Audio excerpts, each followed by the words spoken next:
Caught on camera, people committing crimes while wearing medical masks. Could these face coverings help people escape punishment, though?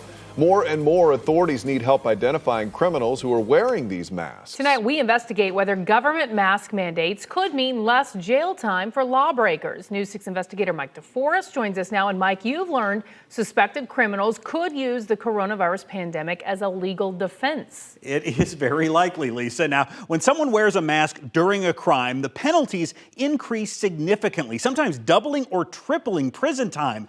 But what if the government requires them to wear that mask? We are putting a mandatory order in place requiring the wearing of face masks.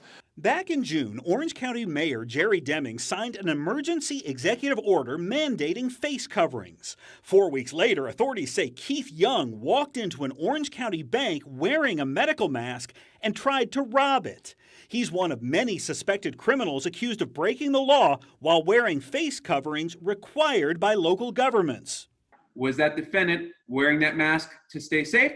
Or were they wearing a mask to conceal their identity? News 6 legal analyst Stephen Kramer believes some suspected criminals, like these wanted pet store burglars, may try to avoid punishment by claiming they were abiding by mask mandates.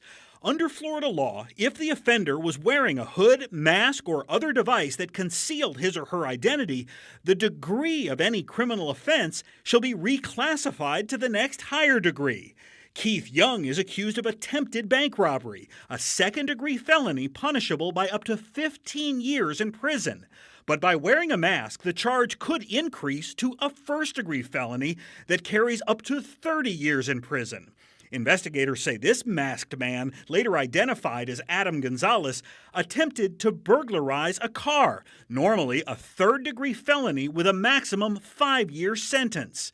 If upgraded to a second-degree felony, the prison time triples to 15 years. The key component of this law is that the defendant must be using that mask, hood, or other device to attempt to conceal their identity. Kramer says some defense attorneys may try to get charges reduced by arguing that masks worn by people like these suspected shoplifters were done to comply with government orders, not to facilitate crimes. And if the defendant can show that they're merely wearing a surgical mask or a mask in compliance with a county guideline, that may be compelling to a fact finder. The state attorney for Orange and Osceola County says her office will consider the totality of circumstances when determining whether someone intended to conceal their identity with a mask. The state attorney for Seminole County, which is also under a mask mandate, indicated a similar approach. Matt and Lisa.